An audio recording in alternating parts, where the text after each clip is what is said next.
Last time हमने John पियाजे की theories discuss करी थी, जिसमें हमने 4 स्टेजेस पढ़ी थी: sensory motor, pre operational, concrete operational और formal operational.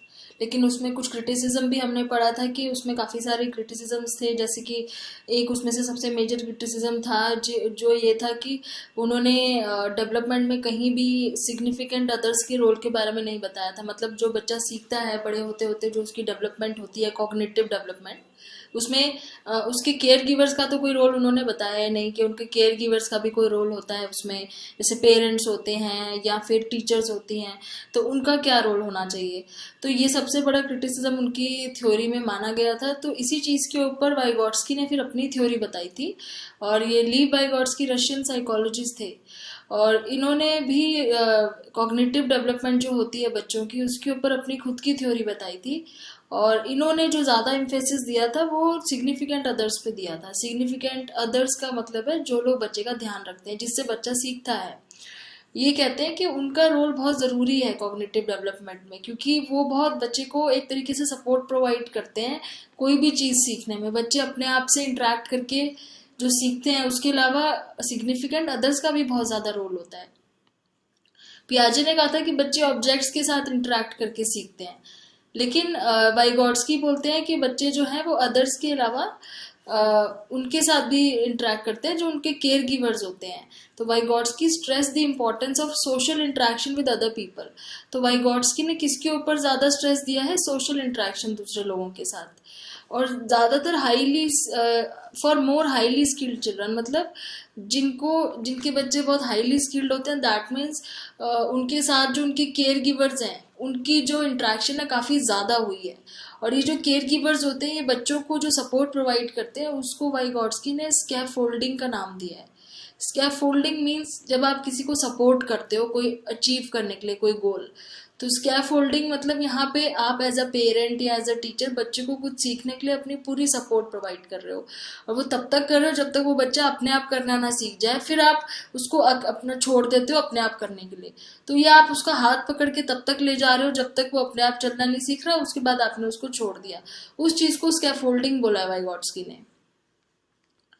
So in scaffolding, the more highly skilled person gives the learner more help at the beginning of the learning process and then begins to withdraw help as learners improve. तो क्या होता है, जो highly skilled person का मतलब उसके care givers हो गए, क्योंकि केयर गिवर्स हैं जो बच्चे से ज़्यादा जानते हैं। तो वो उसको स्टार्टिंग में बहुत ज़्यादा हेल्प करते हैं, फिर धीरे धीरे जब बच्चा सीखने लगता है तो उसको अपने आप करने देते हैं। तो ये होता है स्कैफोल्डिंग। फिर उसके बाद एक बहुत ही इंपॉर्टेंट टर्म है जो वाइगॉट्स्की की थ्योरी में बहुत बार पूछी जाती है कि ZPD क्या होता है, जिसको जोन ऑफ प्रॉक्सिमल डेवलपमेंट कहते हैं। जोन ऑफ प्रॉक्सिमल डेवलपमेंट ये होता है, एक जोन होता है, उस जोन में क्या होता है, वो एक डिफरेंस होता है कि बच्चा अपने आप से कितना काम कर सकता है और उसको हेल्प करके आप कितना करवा सकते हो, कितना ज़्यादा अचीव करा सकते हो। उसके बीच का जो गैप है उसको जोन ऑफ प्रॉक्सिमल डेवलपमेंट कहते हैं। So Vygotsky also proposed that each developing child has a zone of proximal development, which is the difference between what a child can do alone versus a child can do with the help of a teacher. तो suppose एक child है जो इतना खुद से कर लेता है, ठीक है, इतना काम वो खुद से कर लेता है, लेकिन अगर उसकी टीचर हेल्प करे तो वो इतना कर लेगा। तो इस लेवल से इस वाले लेवल से इस लेवल पे जाने के लिए ये जो बीच में गैप है ये ZPD है। तो हमें स्कैफोल्डिंग प्रोवाइड करनी है, हम उस बच्चे को यहाँ से इस बच्चे को यहाँ से यहाँ तक ले जा पाए। तो ये होती है स्कैफोल्डिंग। और ये जो बीच का गैप होता है इसको जोन ऑफ प्रॉक्सिमल डिस्टेंस कहते हैं, डेवलपमेंट कहते हैं इस गैप को। तो for example, if little Jenny can do math problems up to 4th grade level on her own, but with the help of a teacher she can successfully work problems at 6th grade level, then her ZPD is 2 years। तो बहुत easy example से इन्होंने समझाया हुआ है कि अगर jenny अपने आप से 4th grade लेवल तक की मैथ कर लेती है, लेकिन अगर टीचर उसे हेल्प करे तो वो 6th grade लेवल की भी सॉल्व कर सकती है। तो दैट मीन्स उसका ZPD कितने साल का है? 2 साल का ZPD है। तो वो यही कहते हैं वाइगॉट्स्की कि जितना ZPD का जितना पीरियड है उतनी देर हमें स्कैफोल्डिंग प्रोवाइड करनी चाहिए, ताकि वो बच्चा अपने लेवल से कहीं ज़्यादा आके परफॉर्म कर सके, ज़्यादा अच्छे से परफॉर्म कर सके। Other researchers have applied Vygotsky's social focus on learning to the development of child memory for personal events, finding evidence that children learn them culturally determined structures and purpose of personal stories from early conversation they have with their parents. तो काफ़ी सारे researchers ने इस चीज़ का evidence ढूंढने की कोशिश की है बच्चों से पूछ के कि उनको जो भी चीज़ें हैं वो कैसे आई। ऑटोबायोग्राफिकल इवेंट्स मतलब उनसे खुद पूछा है कि आपने ये चीज़ें कैसे सीखी, तो उनसे यही पता चला है कि जितनी ज़्यादा उनकी इंट्रैक्शन हुई है अपने पेरेंट्स के साथ उतनी ज़्यादा उनको आसानी हुई है चीज़ों को सीखने में। जैसे बचपन में स्टोरीज सुनाते हैं तो उनसे स्टोरी जो सुनते हैं बच्चे, उनसे क्या होता है, बच्चों की वर्बल एबिलिटीज़ ग्रो करती हैं। इस तरीके से जितना ज़्यादा वो बच्चों के साथ इंटरेक्ट करते हैं, सोशल इंटरेक्शन पे काफ़ी एम्फेसिस दिया है कि जितना ज़्यादा वो इंटरेक्ट करते हैं उतना वो उनको स्कैफोल्डिंग प्रोवाइड करते हैं, उनका ZPD कवर करने की कोशिश करते हैं वो वाला डिस्टेंस, और उतनी जल्दी उनकी डेवलपमेंट होती है। तो इसलिए यहाँ पे जो इम्पोर्टेंट टर्म्स है वो है स्कैफोल्डिंग और ZPD, zone of proximal development, और social interaction. Vygotsky ideas have been put into practice in education. Education में स्कूल्स में इसका Vygotsky का आइडिया बहुत ज़्यादा यूज़ किया जाता है, अप्लाई किया जाता है। कैसे? जब हम स्कूल्स में कोऑपरेटिव लर्निंग कराते हैं। कोऑपरेटिव जैसे आजकल उसको हम पीयर लर्निंग भी कहते हैं कि हमने ग्रुप बना देते हैं बच्चों के जिसमें कुछ वीक लर्नर्स होते हैं और कुछ इंटेलिजेंट होते हैं जिनको हम दोनों को एक ही ग्रुप में मिक्स कर देते हैं। उससे क्या होता है, जब हम उनको एक टास्क देते हैं उस ग्रुप को, तो वो जो हाईली स्किल्ड बच्चे होते हैं वो थोड़े वीक लर्नर्स की हेल्प कर देते हैं उस लेवल तक पहुंचने के लिए। तो जिसको हम पीयर ट्यूटरिंग या पीयर लर्निंग कह सकते हो या ग्रुप लर्निंग कह सकते हो। तो ये Vygotsky का ही आइडिया है एक तरीके से कि जब आप हाईली स्किल्ड के साथ इंटरेक्ट करोगे तो आपके भी स्किल्स इंप्रूव होंगे। फिर एक और तरीका यूज होता है स्कूल्स में जिसको रेसिप्रोकल टीचिंग कहते हैं। रेसिप्रोकल क्या होता है, जिसमें टीचर स्टूडेंट्स को बोलती है कि आप समझाने की कोशिश करो, रीड करो और मुझे समझाने की कोशिश करो कि इसमें इसका क्या मतलब है। तो जब बच्चा खुद से कुछ समझाता है, जैसे सपोज मैंने एक पैराग्राफ दे दिया, अपने स्टूडेंट को बोला है कि पढ़ के समझाओ तुम्हें क्या समझ आया, और मैं बीच बीच में उसकी हेल्प कर रही हूँ उसको करेक्ट करने में, तो मैं स्कैफोल्डिंग उसको प्रोवाइड कर रही हूँ। तो इस तरीके से Vygotsky की जो भी थ्योरी थी इसकी सारी एप्लीकेशन एजुकेशनल फील्ड में काफ़ी ज़्यादा होती है। उसके बाद आते हैं स्टेजेस ऑफ लैंग्वेज डेवलपमेंट पे। तो अभी हमने कॉग्निटिव डेवलपमेंट खत्म करी जिसमें हमने जॉन पियाजे की और Vygotsky की थ्योरीज पढ़ी। अब लैंग्वेज डेवलपमेंट में सबसे इम्पोर्टेंट नाम जो आता है वो आता है नॉम चॉम्स्की का। बहुत इंपॉर्टेंट है क्योंकि इन्होंने बोला था कि हमारे सबके अंदर जितने भी ह्यूमंस हैं, एनिमल्स में नहीं होता लेकिन ह्यूमंस के अंदर एक इन्नेट डिवाइस होता है। इन्नेट मतलब एक कुछ चीज़ होती है हमारे अंदर कि हम पहले से ही हमारे अंदर एक कैपेबिलिटी होती है लैंग्वेज को लर्न करने की जो एनिमल्स नहीं कर पाते। मतलब वो किस वजह से होती है, ऐसी कौन सी चीज़ है हमारे अंदर वो देख नहीं सकते हम, ना ही वो आज तक इनको मिली है ना ही कोई उसका एविडेंस है, पर फिर भी ये कहते हैं कि कुछ ना कुछ तो हमारे DNA में या कहीं पे है जिसकी वजह से हम लैंग्वेज को पकड़ लेते हैं इतनी जल्दी और बोलना शुरू कर देते हैं। बच्चे वो चीज़ें भी बोलना शुरू कर देते हैं जो चीज़ें उन्होंने नहीं भी सुनी है। तो उस डिवाइस को इन्होंने LAD नाम दिया। LAD मतलब लैंग्वेज एक्विजिशन डिवाइस। वैसे कोई डिवाइस है नहीं, आपको कुछ ढूंढोगे तो आपको कुछ मिलेगा नहीं ऐसे ह्यूमन बॉडी के अंदर, बट ये कहते हैं कि कोई ना कोई ऐसी चीज़ है जिससे हमको लैंग्वेज सीखने में बहुत आसानी होती है और हम बहुत जल्दी सीख जाते हैं। तो लैंग्वेज की थ्योरी में नॉम चॉम्स्की की ही थ्योरी बहुत ज़्यादा सिग्निफिकेंट मानी गई है, जबकि इसका कोई एविडेंस वो नहीं ढूंढ पाए हैं अभी तक। तो एक ये स्कीमा हमारे अंदर होता है जो ये बोलते हैं LAD, जिसकी वजह से बच्चे जो है लैंग्वेज को बहुत जल्दी कवर अप कर लेते हैं।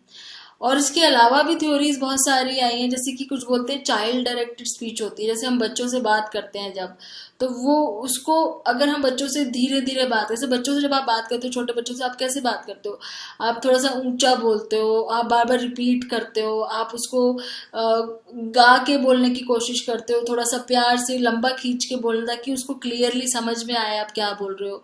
जैसे आपने बच्चे को बुलाना है तो आप बोलोगे कम हेयर, थोड़ा जोर से बोलोगे आप। अब नॉर्मली ऐसे नहीं बोलोगे कम हेयर। अब छोटे बच्चे से, इन्फेंट से बात करोगे कैसे बोलोगे, आपकी टोन चेंज हो जाएगी, बोलोगे कम हेयर, ऐसे बोलोगे। तो इस तरीके से जब हम बोलते हैं तो उसको चाइल्ड डायरेक्टेड स्पीच बोलते हैं। तो कुछ नई थ्योरीज कह रही हैं कि चाइल्ड डायरेक्टेड स्पीच की वजह से बच्चा जल्दी सीखता है क्योंकि वो नोट करता है आपके बोलने का तरीका, और आप जब रिपीट करते हो बार बार तो वो उसको अटेंड कर पाता है अच्छे से, तो वो सुन सुन के आपकी स्पीच को सीख जाता है। तो ये कुछ थ्योरीज हैं जो और समझाने की कोशिश करती हैं कि बच्चा क्यों लैंग्वेज इतनी जल्दी कैच कर लेता है। और उसके अलावा एक चीज और यहाँ पे बोली है कि infants also seem to understand far more than they can produce. हमें जितना लगता है कि वो समझ रहे हैं, जैसे वो बोल नहीं इतना पाते हैं जितना वो समझ पाते हैं। तो रिसेप्टिव प्रोडक्टिव लैग का मतलब है कि वो सुन के समझते सब कुछ है, लेकिन वो इतनी चीज बोल नहीं पाते हैं। उनको समझ में आ रहा होता है बट वो प्रोड्यूस नहीं कर पाते। तो हमें लगता है कि शायद उनको समझ में नहीं आ रहा है, कैसे नहीं होता। आप जो बोलते हो वो समझ रहे होते हैं बट उसको वो रिप्रोड्यूस नहीं कर पाते। तो ये कुछ ऐसी थ्योरीज हैं जो लैंग्वेज के ऊपर बनी है। प्लस अगर लैंग्वेज की डेवलपमेंट की स्टेजेस हम पढ़ें तो लैंग्वेज डेवलपमेंट की भी कुछ स्टेजेस हैं। जैसे 2 मंथ के आसपास बच्चा कैसे शुरू करता है अपनी लैंग्वेज। सबसे पहले तो क्राइंग आता है। अगर हम सबसे पहली स्टेज देखें ना तो क्राइंग मानी जाएगी लैंग्वेज की, जो कि ऑब्वियसली यहाँ पे इन्होंने नहीं दिया है क्योंकि क्राइंग को ये लैंग्वेज लॉजिकली नहीं बोलते हैं। क्राइंग को एक रिफ्लेक्स बोला जाता है, बट हम क्राइंग को एक फर्स्ट स्टेज ऑफ कम्युनिकेशन बोल सकते हैं। उसके बाद जो आता है वो है कूइंग। तो जैसे वॉवल साउंड की आवाज निकालते हैं, मे बी क्लियर नहीं बोलते हैं, खाली आवाज करते हैं, तो उसको कूइंग बोलते हैं 2 मंथ के आसपास। फिर वो बैबलिंग करना शुरू करते हैं कि वॉवल्स के साथ साथ कॉन्सोनेंट की भी आवाज आती है। जैसे एट 6 मंथ के आसपास infant add consonant to the vowel. तो जैसे यहाँ पे सिर्फ म करना सीखते हैं तो यहाँ पे एम के साथ ए जोड़ देते हैं तो वो म का मा हो जाता है। या प कर रहे होते हैं तो पा हो जाता है। P is not a vowel, तो यहाँ पे पी और एम नहीं बोलेंगे। एक्चुअली यहाँ पे वो बोलेंगे वॉवल सिर्फ, जैसे आ करना शुरू करेंगे तो कूइंग में वो खाली आ कर रहे हैं, वॉवल की साउंड निकाल रहे हैं। बैबलिंग में क्या होगा, उसके साथ कॉन्सोनेंट जुड़ जाएगा। जैसे एम जुड़ गया तो माँ बोलना शुरू कर देंगे, पी जुड़ गया तो पा बोलना शुरू कर देंगे, इस टाइप से। तो इस टाइम पे बैबलिंग शुरू हो जाती है, वो जैसे कि वो एक्चुअली में वो बोल रहे हैं। लेकिन जो डेफ चिल्ड्रन होते हैं, जो सुन नहीं सकते, उनकी बैबलिंग जो है एक्चुअली में डिक्रीज होना शुरू हो जाती है। जो नॉर्मल होते हैं उनकी बैबलिंग इंक्रीज होना शुरू हो जाती है, लेकिन जो डेफ होते हैं वो बैबलिंग उनकी नहीं, इतनी ज़्यादा नहीं होती, वो कम होना शुरू हो जाती है वापस से। उल्टा वो अपने हैंड्स का और जेस्चर्स का यूज़ करना ज़्यादा सीखते हैं। तो इस स्टेज पे पता चल जाता है कि बच्चों की अगर लैंग्वेज में कोई डिफेक्ट है स्पीच में। तो बैबलिंग के बाद फिर वो वन वर्ड स्पीच पे आते हैं। Somewhere just around age of 1 most children begin to say actual words. तो वो थोड़ा बहुत बोलना शुरू करते हैं, जैसे वो बोलते हैं मिल्क। तो अगर उन्होंने एक वर्ड बोल दिया तो उसका पूरा मतलब आपको खुद समझना है कि उनको मिल्क चाहिए। ऐसे वाटर बोल दिया तो वाटर चाहिए, मम्मा बोल दिया तो मतलब अपनी मम्मा को बुला रहे हैं। तो अगर वो एक वर्ड बोल रहे हैं, आपको पूरा उसका मतलब समझ में आ रहा है, तो वो होते हैं हॉलो फ्रेजेस। हॉलो फ्रेजेस मतलब एक ही वर्ड से आप पूरा मीनिंग समझ रहे हो जो भी वो कहना चाहते हैं उसका।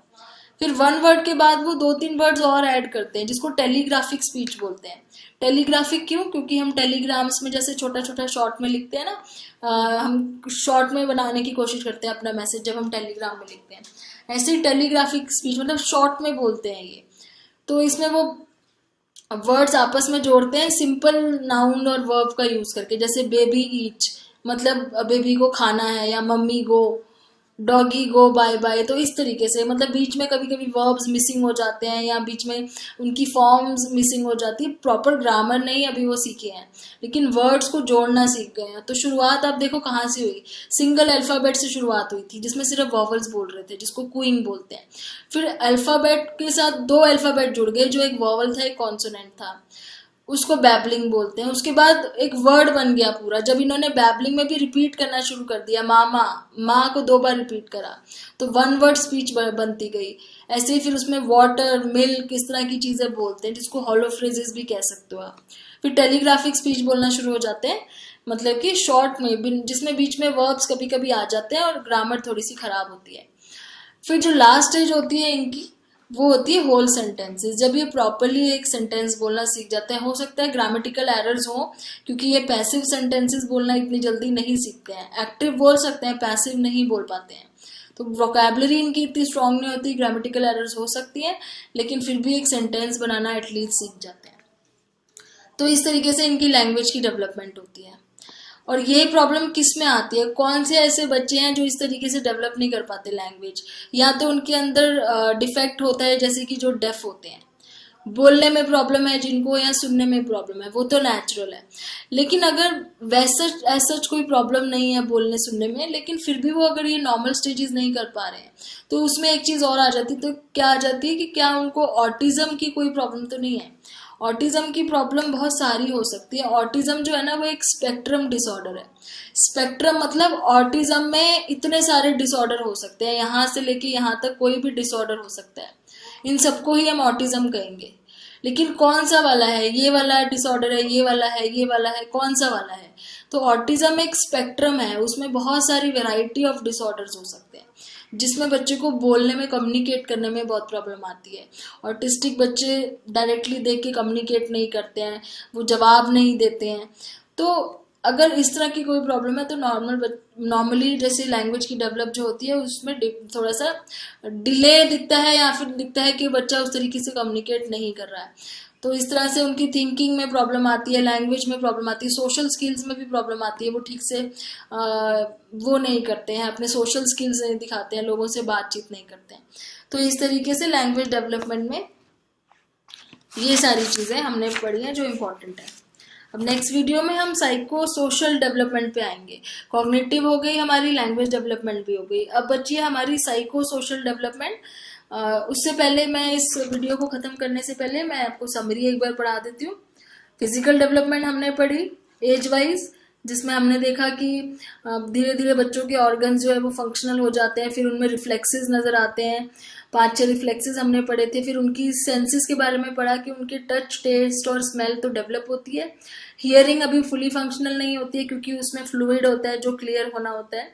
और विजन में हमने देखा कि उनके रॉड्स तो ठीक होते हैं लेकिन कोन्स में टाइम लगता है जो कलर के लिए होते हैं। फिर मोटर डेवलपमेंट में भी फिजिकल और सेंसरी डेवलपमेंट होती है, प्लस हमने देखा कि सेंसरी डेवलपमेंट में डेप्थ परसेप्शन उनकी बहुत अच्छी होती है, वो डेप्थ को समझ जाते हैं कोई चीज़ अगर डेप्थ में है तो। और फिर हमने इन्फेंसी की कॉग्निटिव डेवलपमेंट की थ्योरीज पढ़ी, जिसमें हमने पहले जॉन पियाजे की थ्योरी पढ़ी जो एसिमिलेशन और अकोमोडेशन की बात करते हैं। स्कीमास के ऊपर उनकी थ्योरी बेस्ड है और वो 4 स्टेजेस में बांटते हैं कॉग्निटिव डेवलपमेंट को: sensory motor, pre operational, concrete operational और फॉर्मल ऑपरेशनल। वाइगॉट्स्की बोलते हैं कि पियाजे ने यहाँ पे सिग्निफिकेंट अदर्स की बात ही नहीं करी है, तो वो कहते हैं कि सोशल इंटरेक्शन जो होती है बच्चों की अपने केयर गिवर्स के साथ, वो बहुत ज़रूरी है कॉग्निटिव डेवलपमेंट के लिए। और उसके लिए उनको स्कैफोल्डिंग प्रोवाइड करनी चाहिए बच्चों को, और उनको अपना जोन ऑफ प्रॉक्सिमल डेवलपमेंट, ये जोन जो है इसको कवर अप करने के लिए हेल्प करनी चाहिए। फिर हमने लैंग्वेज के बारे में पढ़ा, जिसमें हमने देखा कि नॉम चॉम्स्की की जो थ्योरी है LAD वाली, लैंग्वेज एक्विजिशन डिवाइस, ये सबसे ज़्यादा सिग्निफिकेंट मानी जाती है आज तक के टाइम पे। और लास्ट में हमने स्टेजेस ऑफ लैंग्वेज डेवलपमेंट देखी, जिसमें cooing, babbling, one word speech, telegraphic speech और होल सेंटेंसेस आता है। तो एक बार इसका क्विज कर लेते हैं ताकि हमें समझ में आ जाए कि हमें क्लियर हो गया है या नहीं। तो which sense is at least functional at birth, which sense is least functional, sorry at least नहीं, लीस्ट, सबसे कम कौन सी सेंस फंक्शनल होती है यहाँ पे। तो अगर हम तीनों को देखें तो टच, टेस्ट और स्मेल और विजन में हमारा आंसर होना चाहिए विजन। विजन में टाइम लगता है, 6 मंथ्स तक लगते हैं पूरा फंक्शनल होने में। उसके बाद what is the first voluntary movement that allows an infant to get from one place to another. तो पहली कौन सी मूवमेंट होती है जिससे बच्चा अपनी जगह से दूसरी जगह पर जा सकता है? तो रोलिंग ओवर होती है पहली मूवमेंट, क्योंकि अभी चल नहीं सकता है, उठ नहीं सकता है।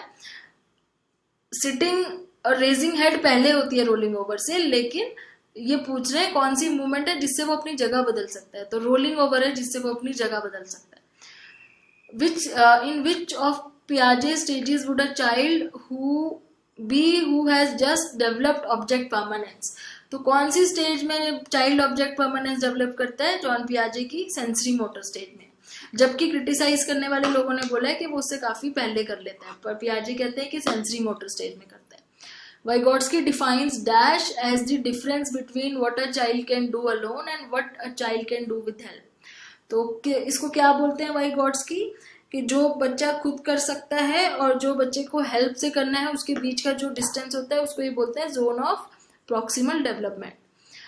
डैडी गो बाय बाय, ये कौन सी स्पीच का एग्जाम्पल है? इसमें पूरा सेंटेंस है लेकिन नाउन और वर्ब्स और एडजेक्टिव मिसिंग है, तो ये टेलीग्राफिक स्पीच होगी, इसको सेंटेंस नहीं बोलेंगे। तो अब इसके बाद हम नेक्स्ट टॉपिक नेक्स्ट वीडियो में पढ़ेंगे। Thanks for watching.